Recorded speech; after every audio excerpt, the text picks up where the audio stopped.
శ్రీకృష్ణ చరిత్ర మొదటి భాగం అధ్యాయం 7 శీర్షిక పూతన. రచన నిర్మలం అనే శ్రీ అజ్జరపు వెంకటరావు. సంపాదకత్వం శ్రీమతి పప్పు శాంతాదేవి. సమర్పణ సౌభాగ్య నిర్మలం ఫౌండేషన్, న్యూఢిల్లీ. స్వరం సమ్మెట ఉమాదేవి.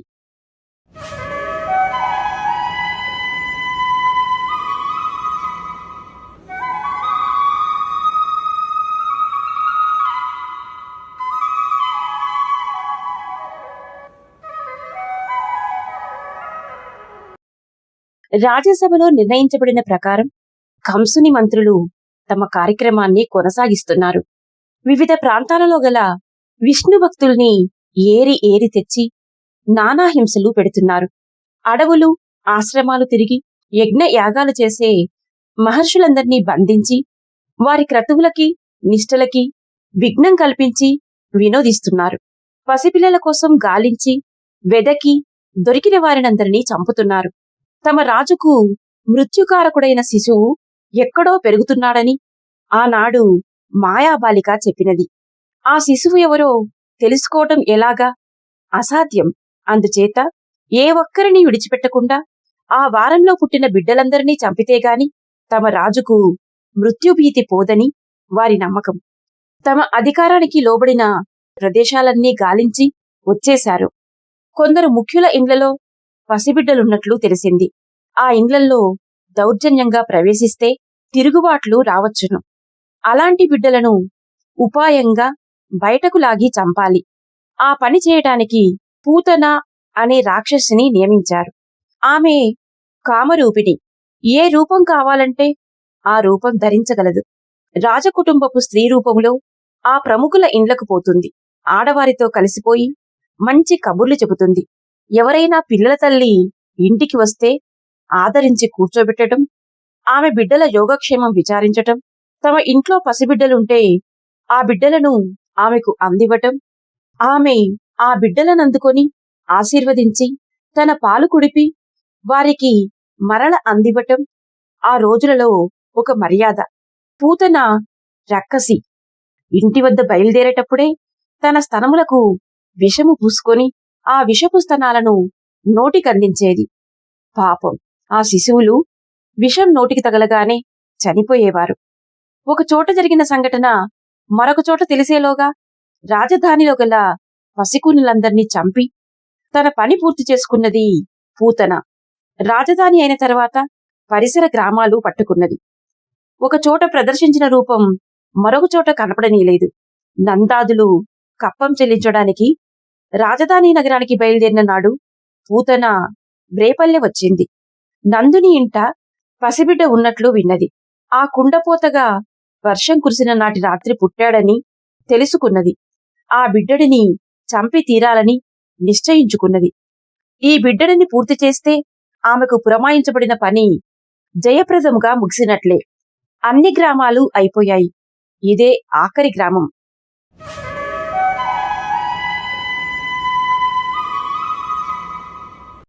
చక్కని రూపం ధరించింది.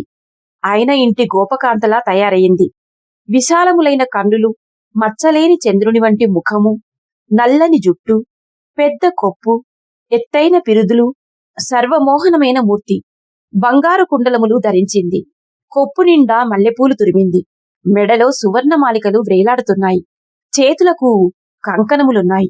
యశోదకు సమర్పించవలసిన కానుకలను చేతితో పట్టుకొని వయ్యారంగా నడుస్తూ నందగోపుని ఇల్లు వెతుకుకొని లోన ప్రవేశించింది. యశోద చుట్టూ చాలామంది గోపకాంతలున్నారు. ఈ క్రొత్తగా వచ్చిన వయ్యారిని వారెవ్వరూ ఎరగరు. ఆమె ముఖంలోనికి ఆశ్చర్యంగా చూస్తున్నారు. తమను తమ బిడ్డలను ఆశీర్వదించడానికి ఏదో పొరుగురు నుండి వచ్చిన గొప్పింటి ఇల్లాలనుకున్నారు. తమకు ఐశ్వర్యము కలగజేయటానికి సాక్షాత్ లక్ష్మీదేవియే ఈ రూపంలో వచ్చిందని కొందరు అనుకున్నారు. అందరినీ ఆకర్షించగల అద్భుత రూపం ధరించింది ఆ రక్కసి. ఏమి మాటలాడాలో ఎవరికీ తెలియడం లేదు. కండ్లప్పగించి నిశ్చేష్టులై ఆమె వైపు చూస్తున్నారు. ఆమె లోపల ప్రవేశించి ఊయలలోనున్న బిడ్డను చూచింది. ఆమె ముఖము సంతోషంతో విప్పారింది. యశోదను చూచి మందహాసము చేసింది. అందరితో పాటు ఆమె కూడా యశోద అదృష్టమును పొగడింది. తాను తెచ్చిన కానుకలను ఆమెకందించింది. ఊయలలోని బిడ్డ వద్దకు పోయి ముఖములోకి పరిశీలనగా చూసింది. ఆ బిడ్డడిలోని తేజమునకు ఆశ్చర్యపడింది. ఆ మేనికాంతి, కనుముక్కు తీరు, నల్లని జుట్టు ఆమెలో ఏదో తెలియని భయం, అనుమానం కలగజేశాయి. ఆ శిశువే, ఆ దివ్య శిశువేమోనని ఆమెకు సంశయం కలిగింది. భయం పుట్టింది. ఆ శిశువు కూడా ఆమెను చూచాడు. బాలింత వేషంలో పాలియ వచ్చిన రక్కసి అని గుర్తించాడు. నిద్రపోతున్నట్టు కనులు మూసుకున్నాడు. పూతన రక్కసి ఆ శిశువును 2 చేతులతో ఎత్తి లేవదీసింది. శిరము మూర్కుని ముద్దులాడింది. నా చిన్ని తండ్రి, నీవు చాలా గొప్పవాడవోయ్. నీలమేఘము వంటి శరీరఛాయగల నీకు పాలియ్యగలగడి స్తనములు గల స్త్రీలు ఇక్కడెవ్వరూ లేరు. అంతటి అదృష్టమునకు ఏ కొందరు మాత్రమో నోచుకుంటారు. నేను నీకు పాలు ఇస్తాను. నేను చనుబాలు ఇచ్చి నీకు తృప్తిని కలిగిస్తాను. ఓ ముద్దుల బిడ్డ, నా చనుబాలు ఒక గ్రుక్కెడు తాగుము. నీకు ఆకలి తీరుతుంది. హాయిగా నిద్రపోతావు. నీ అందము సొంపు, తీరు, దర్జాలెలా రూపొందుతాయో అప్పుడు చూడు. నీకు పాలివ్వడం వల్ల నా అందము, ఆరోగ్యము సఫలమవుతాయి. నా జన్మ చరితార్థం నొందుతుంది అని ఆ బిడ్డకు చన్ను కుడవబోయింది. యశోదారోహిణులు అభ్యంతరం చెప్పారు. అమ్మా, నిన్నటి నుండి ఎందరెందరో వచ్చి బిడ్డను చూచి ఆశీర్వదిస్తున్నారు. అందరూ బిడ్డకు పాలియటం ఇలాంటి వేడుక రోజులలో ఎలా సాధ్యమవుతుంది? ఎప్పుడైనా మరొక రోజు వచ్చి మీ వేడుక తీర్చుకోండి. ఇప్పుడు ఈ బిడ్డను అందుకోవటానికి వీలు లేదు అన్నారు. ఆమె ఆ మాటలు వినిపించుకోలేదు. అమ్మా, చాలా దూరం నుండి వచ్చాను. మరల రావటం నాకు ఎప్పటికి సాధ్యమవుతుందో? ఇలాంటి బిడ్డను చూచే అదృష్టం మరల నాకు ఎప్పటికీ లభ్యమవుతుందో? మీరు నాకు అడ్డు చెప్పకండి అంటూ బిడ్డడిని ఒడిలోనికి తీసుకుంది. బాలుడు కన్నులు తెరవనేలేదు. భయము, భీతి ఎరగడు. వానిని తన ఒడిలో నిడుకొని, నా చిన్ని తండ్రి, ఆకలేస్తోందా అంటూ అలా స్తనమును నోటికందించింది పూతన. అప్పుడే మేల్కాంచినట్లు బాలుడు కనులు విప్పాడు. క్రీగంట చూచాడు. బద్ధకంగా ఆవులించాడు. చేతులు చాచాడు. మిక్కిలి ఆకలితోనున్న వానివలే 2 చేతులతో ఆమె స్తనమును పట్టుకున్నాడు. గుటుకు గుటుకుమంటూ 2 గ్రుక్కలు పీల్చాడు. ఆ రాక్షసికి ఎక్కడా ఎరుగని అనుభవం ఇక్కడ ఎదురైంది. ఇంతవరకు తనను చూచిన బిడ్డలు స్తనము నోటికందియగాని గిలగిలా కొట్టుకుని చనిపోయారు. ఈ బాలుడు అలా కాకుండా 2 పీల్పులు పీల్చాడు. ఆ పీల్పులలో ఆమె నాడులు లాగుకొనిపోయాయి. ఆమె గుండెలు దడదడలాడాయి. తల వాలిపోయింది. బాబోయ్, నీవు అందరిలాంటి సామాన్య బాలుడవు కావు. నన్ను విడిచిపెట్టు బాబోయ్ అంటూ నేలమీదికి ఒరిగిపోయింది. కండ్లు తిరుగుతున్నాయి కాబోలు. కాళ్ళు చేతులు పట్లు తప్పాయి. కొండలు, భూమి, నక్షత్రాలు దద్దరిల్లేలాగా, దిక్కులు మారుమ్రోగేలాగా పెద్ద అరుపు అరుస్తూ తన సహజ రాక్షస శరీరంతో చచ్చి పడిపోయింది. గోపకాంతలు ఆశ్చర్యంగా చూస్తున్నారు. రాక్షస రూపం చూచి హడలిపోయారు. ఆ రాక్షస శరీరపు తాకిడికి అక్కడే ఉన్న ఒక చెట్టు విరిగిపోయింది. యశోదారోహిణులు భయంతో వణికిపోతున్నారు. ఆ భయంకర రాక్షస రూపం ఏనుగుదంతముల వంటి కోరలు, కొండగుహల వంటి ముక్కుపుటములు, గండశిలల వంటి స్తనములు, చీకటి నూతుల వంటి కళ్ళు, ఎత్తైన దిబ్బల వంటి పిరుదులు, చెరువు వంటి కడుపు కలిగిన ఆ పెద్ద కళేబరమును చూచి భయపడిపోయారు. నేలమీద కూలిపోయిన ఆ రాక్షసి గుండెల మీద నవ్వుతూ కాళ్ళు చేతులు ఆడిస్తున్నాడు నందకిశోరుడు. విషగరలుడు పరమేశ్వరునికి మిత్రుడు. విషధరుడగు శేషుడు తలపముగా గల ఆ ఆదినారాయణుని ఈ రక్కసి స్తన విషము ఏమి చేయగలదు? సుఖముగా పాలు త్రాగిన తృప్తితో కేరింతలు కొడుతున్నాడు. యశోద చెంగున గంతు వేసి బిడ్డను చేతులలోనికి తీసుకున్నది. రాక్షసి అరుపు విని వాడలోని గోపకాంతలందరూ పరుగు పరుగున వచ్చారు. బిడ్డడు కులాసాగానున్నందుకు సంతోషించారు. భగవంతుడు కరుణించాడని 1000 మ్రొక్కులు మ్రొక్కారు.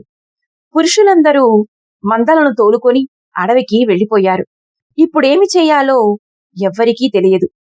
నందగోపుడు గ్రామంలోనే లేడు. రాజధానికి వెళ్ళాడు. ఎప్పుడు వస్తాడో ఈలోగా ఏమి చెయ్యాలి? ఏమీ తోచడం లేదు. వృద్ధగోపి ఒకామె వచ్చి బిడ్డడిని ఎత్తుకుంది. ఆవుతోక తల చుట్టూ త్రిప్పి దిష్టి తీసింది. గోధూళి గోమూత్రము తెచ్చి బిడ్డపై చల్లారు. అంగములకు గోమయం పూశారు. ఇంకా ఇలాంటి రక్షలు ఎన్ని చెయ్యాలో అన్నీ చేశారు. అయినా వారి భయం తీరలేదు. ఆ తల్లి గుండెలు ఇంకా జోరుగా కొట్టుకుంటున్నాయి. మరికొందరు వృద్ధవనితలు ఆచమనం చేసి రక్షామంత్రములు చెప్పారు. నిన్ను అన్ని వేళలా అందరు దేవతలు కాపాడుదురుగాక అని దీవించారు. కొంతసేపైన తర్వాత యశోద ధైర్యం తెచ్చుకొని బిడ్డకు పాలిచ్చి పాటలు పాడి నిద్రపుచ్చింది.